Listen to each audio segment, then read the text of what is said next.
رب اشرح لي صدري ويسر لي أمري واحلل عقدة من لساني يفقه قولي. قال الله تعالى في قرآن المجيد إن الله وملائكته يصلون على النبي يا أيها الذين آمنوا صلوا عليه وسلموا تسليما. اللهم صل على محمد وعلى آل محمد كما صليت على إبراهيم وعلى آل إبراهيم إنك حميد مجيد. اللهم بارك على محمد وعلى آل محمد كما باركت على إبراهيم وعلى آل إبراهيم إنك حميد مجيد.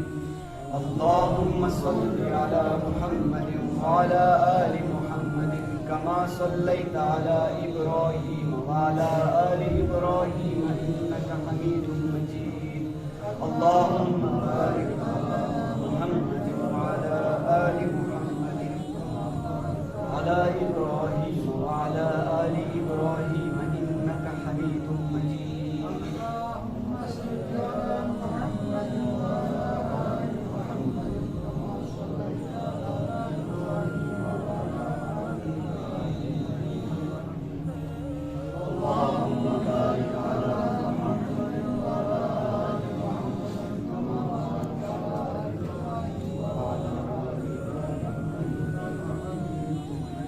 صلی اللہ تعالی علی محمد وعلی آلہ واصحابہ اجمعین. محترم بزرگوں اور دوستوں، ماہ ربیع الاول کا آخری جمعہ ہم یہاں اکٹھے ہوئے اللہ تبارک و تعالیٰ کا احسان ہے. ماہ ربیع الاول ایسا مہینہ ہے جس کو یہ خصوصیت حاصل ہے کہ اس مہینے میں سرکار دو عالم تاجدار مدینہ محمد مصطفیٰ صلی اللہ تعالی علیہ وسلم تشریف لائے، اور اس مہینے میں عموماً نبی اکرم صلی اللہ تعالی علیہ وسلم کی زندگی پر روشنی ڈالی جاتی ہے، سیرت کانفرنسیں ہوتی ہے، اور نبی اکرم صلی اللہ تعالی علیہ وسلم کی سنتوں کو اجاگر کیا جاتا ہے جو آج کی ضرورت ہے. آج آپ کے سامنے میں دو باتیں عرض کروں گا. میں قرآن پاک کی بات کروں تو یہ قرآن پاک آسمانوں سے نازل ہوا نبی اکرم صلی اللہ تعالی علیہ وسلم وحی کے ذریعے. اور دوسری چیز جو کہ آسمانوں پہ دی گئی شب معراج کے دن، وہ ہے نماز.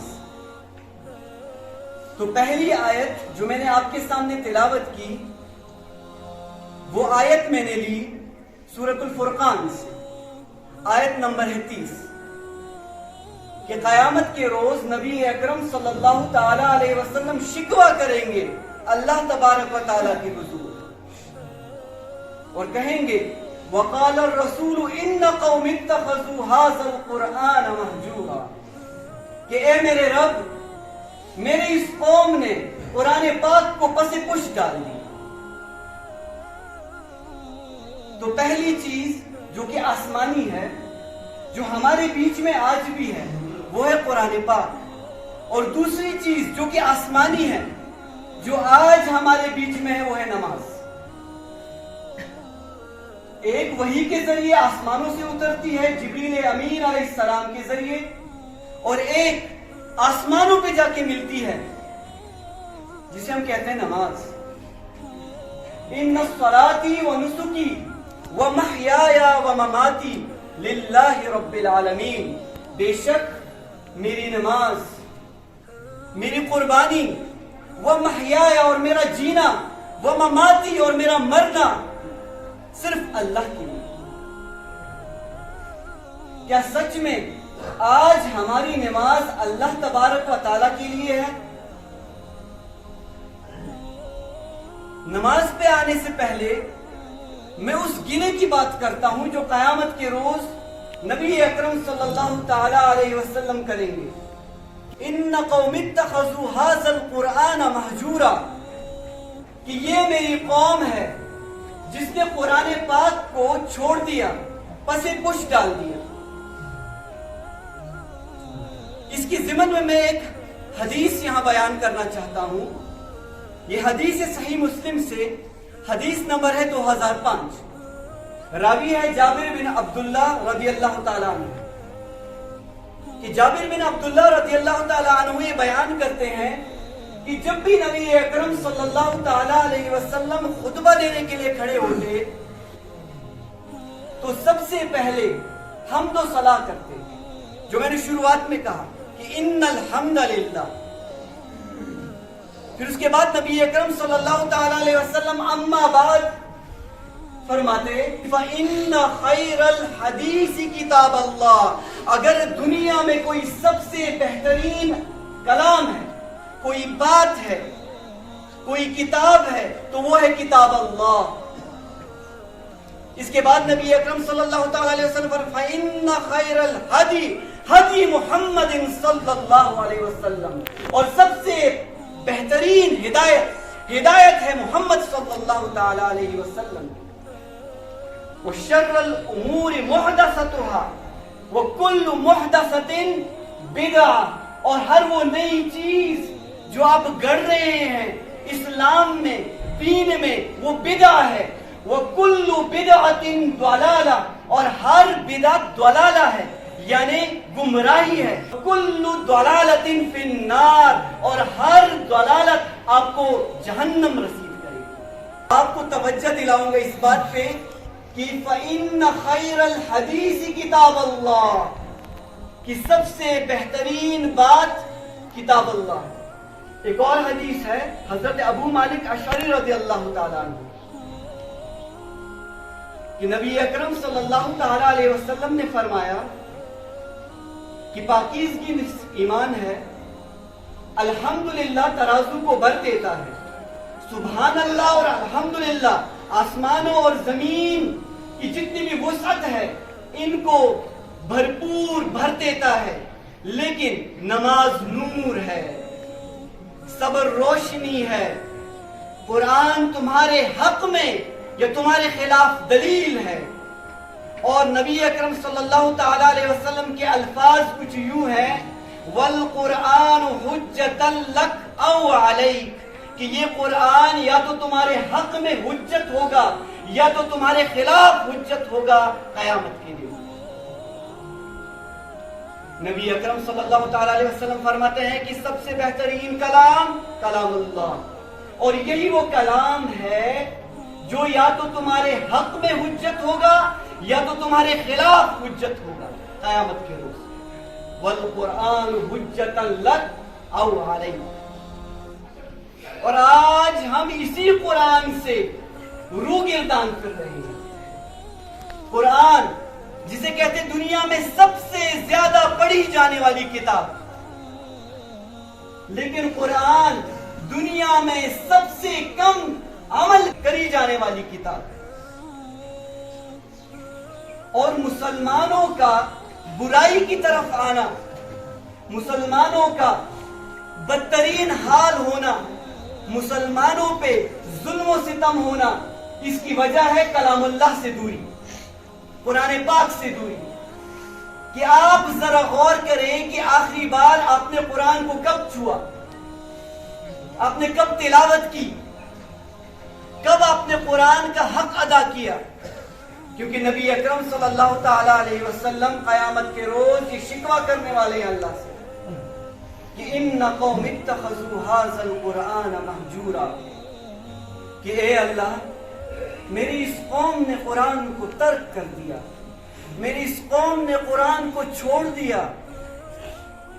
اور یہی قرآن کا چھوڑنا ضلالت کا سبب بنا مسلمانوں، کہ دنیا میں اگر قرآن کے سوا کسی اور کتاب سے آپ روشنائی لے تو آپ صرف گمراہی لیں گے۔ یہ نبی اکرم صلی اللہ تعالیٰ علیہ وسلم کا فرمان ہے۔ رشد و ہدایت کی کتاب جو 23 سالہ زندگی میں نبی اکرم صلی اللہ تعالیٰ علیہ وسلم پہ نازل ہوئی، اور آج ہم اسے ترک کر رہے ہیں۔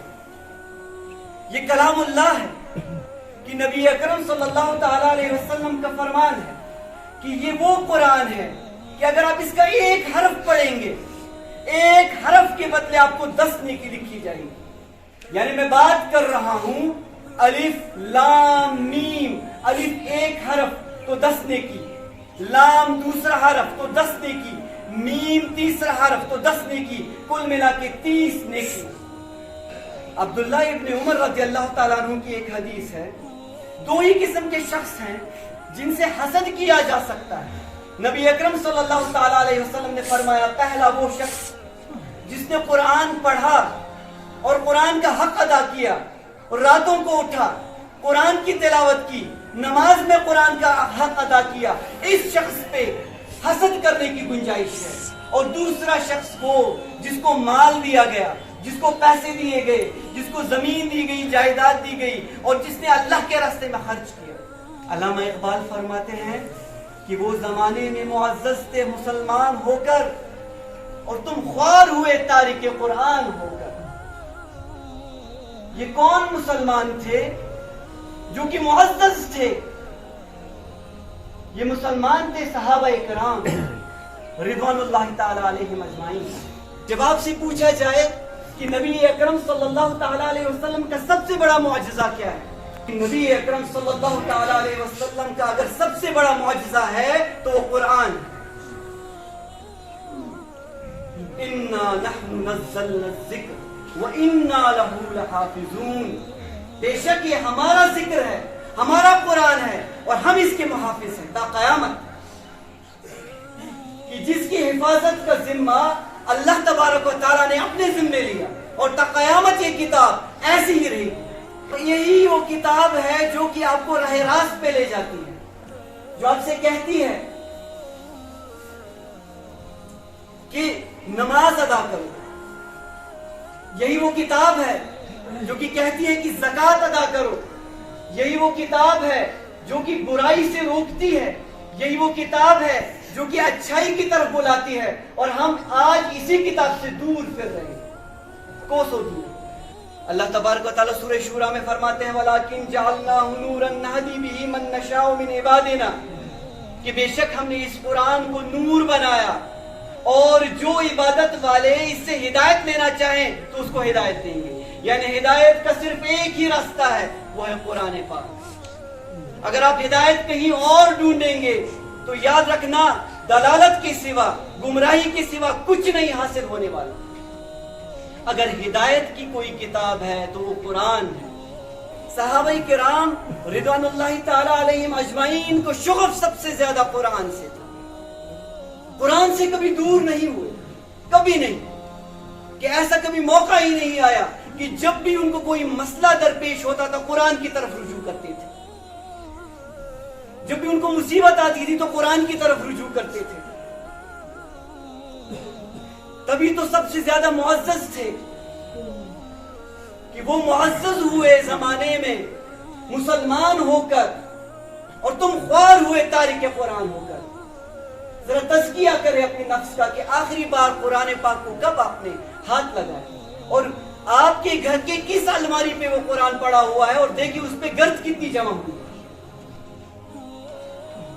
یہ قرآن جو کہ نور و ہدایت، جو کہ رشد و ہدایت، جو کہ ایک نور سراپا نور بن کے بھیجا گیا، الذکر کہا گیا جس کو، اسی قرآن سے دوری. اور آپ کہتے ہیں کہ اللہ ہماری نہیں سنتا. آپ اللہ سے کبھی ہم کلام ہوئے اس قرآن کو لے کر؟ اور اسی قرآن میں اللہ تبارک و تعالیٰ تاکید کرتا ہے نماز جو کہ بہت ہی اہم چیز. تو میں نے آپ سے شروعات میں کہا 2 ہی چیزیں ہیں جو کہ آسمانی ہے آج کے زمانے میں. ایک چیز جو آسمان سے اتاری گئی وہ ہے قرآن پاک، اور ایک چیز جو آسمانوں پہ نبی اکرم صلی اللہ تعالی علیہ وسلم کو دی گئی وہ ہے 5 وقت کی نماز. 5 وقت کی نماز قرآن پاک پہ اس پہ بہت زیادہ زور دیا گیا. اور یہاں تک کہ نبی اکرم صلی اللہ تعالی علیہ وسلم فرماتے ہیں، یہ جامع ترمذی کی حدیث ہے وَمَن تَرَكَ الصَّلَاةَ مُتَعَمِّدًا فَقَدْ كَفَرَ، کہ جس نے عمدن جان بوجھ کے نماز کو ترک کیا گویا کہ اس نے کفر کیا۔ تو اس کا مطلب آج کے زمانے میں ایک کافر اور مسلمان کے بیچ میں اگر فرق کرنا ہے تو وہ نماز ہے۔ اور یہ میں اپنی بات نہیں کر رہا ہوں، یہ بات ہے صحیح بخاری سے۔ صحیح بخاری میں حدیث ہے نبی اکرم صلی اللہ تعالی علیہ وسلم کی، جو میں نے شروعات میں بیان کی، ان بین الرجل و بین الشرک والکفر ترک الصلاۃ، کہ نبی اکرم صلی اللہ تعالی علیہ وسلم نے فرمایا کہ شرک اور مسلمانی کے بیچ میں اگر کوئی فرق کرنے والی چیز ہے تو وہ ہے ترک الصلاۃ۔ جس نے نماز کو ترک کیا سمجھو کہ وہ کافر ہو گیا۔ آپ اتنا بھی اس کو ہلکا نہ لیں، نماز کو، 5 وقت کی نماز جو کہ آسمانوں پہ دی گئی۔ آج کے زمانے میں اپنے بچوں کو، اپنے ماتحتوں کو اس چیز پہ زور دینی ہے کہ وہ 5 وقت کی نماز کی طرف آئے۔ اور یہاں پہ ہمارے بہت سارے بچے جو یہاں پیچھے بیٹھے ہوئے ہیں، یہ پھر بغیر سنت کے یہاں سے بھاگ جاتے ہیں سارے کے سارے۔ میں آپ لوگوں سے مخاطب ہوں کہ نماز چھوڑنا کفر کے مترادف ہے۔ یہ نبی اکرم صلی اللہ تعالی علیہ وسلم کا فرمان میں یہاں پہ بتا رہا ہوں۔ میں اپنے گھر سے کوئی چیز نہیں کر رہا ہوں، یہاں تک کہ نماز کو ترک کر دینا، اس بات کو لے کے کہ میرا دکان رہا جا رہا ہے، اس بات کو لے کے کہ نہیں میری کاروبار میں کوئی خرابی پڑ جائے گی، یاد رکھنے خرابی قیامت کے دن کے لیے۔ اور یہ نماز جو آپ پڑھ رہے ہیں، یہ اللہ پہ آپ احسان نہیں چڑھا رہے، یہ نماز خالصتاً آپ اپنے لیے پڑھ رہے ہیں، اللہ پہ آپ کوئی احسان نہیں چڑھا رہے۔ کیونکہ نماز کو ترک کرنا آپ کو مسلمانی کے درجے سے مترادف کر دیتا ہے، اور آپ کہتے ہیں کہ میں یہاں پہ آ کے اللہ اکبر کہہ کے نماز پڑھنا شروع کر دیتا ہوں تو آپ احسان چڑھا رہے اللہ پہ۔ اور کچھ لوگ اس طریقے سے نماز پڑھتے ہیں کہ ابھی میں نے پڑھا الحمدللہ نحمدہ و نستعینہ، اور 1 رکعت ابھی تک ختم ہو چکی تھی ایک بندے کی۔ یہ ہماری نماز ہے آج کل، یہ میری نماز ہے آج کل، میں اپنی نماز سمجھا رہا ہوں۔ اور جیسے سمیع اللہ لمن حمدہ پہ اٹھتے ہیں، ابھی فلائٹ اٹھی ہوئی نہیں ہوتی، ٹیک آف کے لیے ایک دم جاتی ہے، یعنی اس کی کمر سیدھی ہوتی ہی نہیں۔ صحیح بخاری کی ایک اور حدیث ہے 4919 نمبر کی، کہ نبی اکرم صلی اللہ تعالی علیہ وسلم نے فرمایا قیامت کے روز اللہ تبارک و تعالی کی پنڈلی جب کھولی جائے گی، جیسے اس کے شایان شان کے لائق، تو سارے کے سارے لوگ سجدے میں گر پڑیں گے، لیکن سوائے اس شخص کے جس نے زندگی میں کبھی نماز نہیں پڑھی ہوگی، اس کی کمر تختہ ہو جائے گی، سیدھے وہ جھک نہیں پائے گا۔ اس لیے جب بھی علماء کرام دعا مانگتے ہیں تو وہ کہتے ہیں اے اللہ میری کمر تختہ ہونے سے پہلے مجھے نماز کا پابند بنا، ایسے نہ ہو کہ اس دن سارے لوگ سجدے پہ گرے اور آپ کی جو یہ کمر ہے یہ تختہ ہو کے ایسی کھڑی رہے ہو اور آپ سجدے کے لیے نہ گر سکتے۔ اور یہی بات سورہ قلم کے اندر آیت نمبر 42 میں اللہ تبارک و تعالیٰ فرماتا ہے کہ جب اللہ تبارک و تعالیٰ حساب کتاب لگائے گا قیامت کے روز اور سجدے کے لیے سبوں کو بلایا جائے گا، لیکن یہ بندے سجدہ نہیں کر پائیں گے۔ وہ سجدہ کیوں نہیں کر پائیں گے؟ کیونکہ زندگی میں کبھی سجدہ نہیں کیا ہوگا انہوں نے۔ یہ بڑی صنف نازک چیز ہے، نماز کا ترک کرنا بہت ہی خطرناک چیز ہے آج کے زمانے میں، آپ اسے اتنا ہلکا نہ سمجھیں۔ نبی اکرم صلی اللہ تعالیٰ علیہ وسلم ایک بار معاذ ابن جبل رضی اللہ تعالیٰ عنہ کو نصیحت کر رہے تھے کہ معاذ اللہ کے ساتھ کبھی شریک نہ ٹھہرانا، خواہ تمہارے ٹکڑے ٹکڑے کر دیے جائیں، خواہ تمہیں سولی پہ چڑھا دیا جائے، تمہیں آگ میں جلا دیا جائے، شرک نہ کرنا۔ اور معاذ نماز کبھی نہیں چھوڑنا، کیونکہ جس نے نماز چھوڑ دی وہ اللہ کے ذمے سے نکل گیا، اللہ کی رحمت سے دور ہو گیا۔ اور جس شخص نے نماز کی حفاظت کی، قیامت والے دن نماز اس کے لیے نور ہوگی، نجات ہوگی، اس کے حق میں دلیل ہوگی، اور جس نے نمازوں کی حفاظت نہیں کی تو اس کے لیے کوئی نجات نہیں، اس کے حق میں کوئی دلیل نہیں، اس کے لیے کوئی نور نہیں۔ اس کا حشر قارون کے ساتھ، فرعون کے ساتھ، ابی ابن خلف کے ساتھ ہوگا۔ یہ نماز پہ تاکید کی جا رہی ہے، معاذ ابن جبل کو، اور کون کر رہا ہے تاکید؟ نبی اکرم صلی اللہ تعالی علیہ وسلم۔ اور جو دکان، آفس، کلینک اور ان چیزوں کی چکر میں نماز کو چھوڑ دیتے ہیں، وہ قیامت کے روز نبی اکرم صلی اللہ تعالی علیہ وسلم کا سامنا کیسے کر پائیں گے؟ نبی اکرم صلی اللہ تعالی علیہ وسلم جب کہیں گے کہ یہ وہ قوم ہے جس نے قرآن کو بھی چھوڑا، یہ وہ قوم ہے جس نے نماز کو بھی چھوڑا، اب کون سے مسلمان رہے پھر؟ اور ہم نے قرآن اور نماز کو کس چیز کے لیے چھوڑا؟ اب ذرا غور کریں۔ دنیا کی تجارت کے لیے، دنیا کے مال کے لیے، دنیا کی زمین کے لیے، دنیا کے حرص کے لیے۔ قاری احسان محسن بڑے اچھی شعر میں فرماتا ہے، کہتے ہیں خواب غفلت میں سوئے ہوئے مومنوں، عیش و عشرت بڑھانے سے کیا فائدہ؟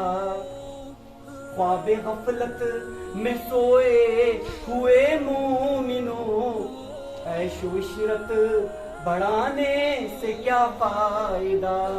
آنکھ کھولو اٹھو یاد رب کو کرو، آنکھ کھولو اٹھو ذکر رب کا کرو، عمر یوں ہی گوانے سے کیا فائدہ؟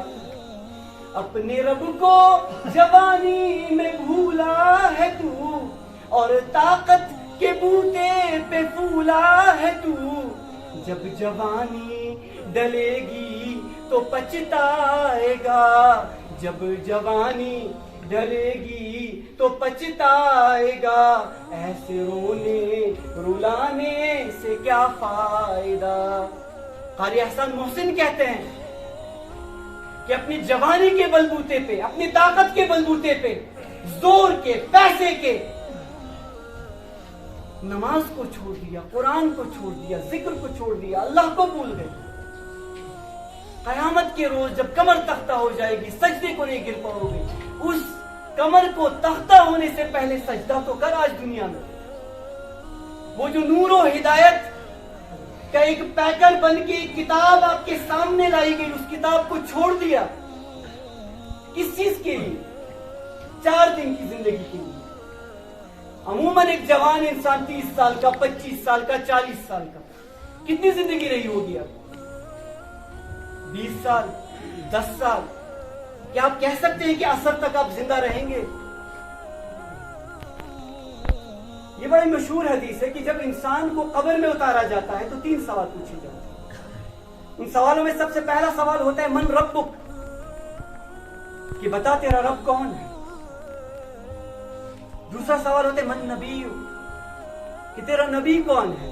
میں اسی نبی کی بات کر رہا ہوں جس پہ یہ قرآن نازل ہوا، میں اسی نبی کی بات کر رہا ہوں جو کہ 5 وقت کی نمازیں آسمان سے لے کے آیا۔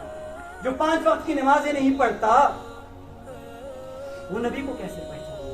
اور تیسرا سوال ما دین، کہ تیرا دین کیا ہے۔ کہ وہ بندہ جو ان تینوں سوالوں کا جواب دے دے گا تو اس کے لیے اللہ تبارک و تعالیٰ کہے گا کہ بچھا دو جنت کا بچھونا اور قبر کو کشادہ کر دو جہاں تک اس کی نظر جائے۔ لیکن جو ان 3 سوالوں کا جواب نہ دے سکا تو کہا جائے گا کہ بچھا دو اس کے لیے دوزخ کا بچھونا، اور جنت کی ایک لو آئے گی، گرم ہوا آئے گی اس قبر میں، اور اس قبر کا یہ والا حصہ اور یہ والا حصہ اکٹھے آ کے اس کی ایک پسلی کو دوسری پسلی کے اندر جکڑ دے۔ یہ 3 سوالوں کے بعد، لیکن جو 3 سوالوں کا جواب دے دے تو اس سے ایک 4تھا سوال کیا جائے گا کہ ما یدریک، تمہیں کیسے پتا چلا؟ کہ اے بندے تمہیں کیسے پتا چلا؟ تو وہ جواب دے گا، یہ جواب آخری بات کروں، یہ جواب بڑا قابل غور ہے۔ تو وہ جواب دے گا قرۃ کتاب اللہ فآمنت وصدقت، کہ میں قرآن پاک پڑھتا تھا اور اس قرآن پاک پہ میں نے آمنت میں نے ایمان لایا، وصدقت اور میں نے تصدیق۔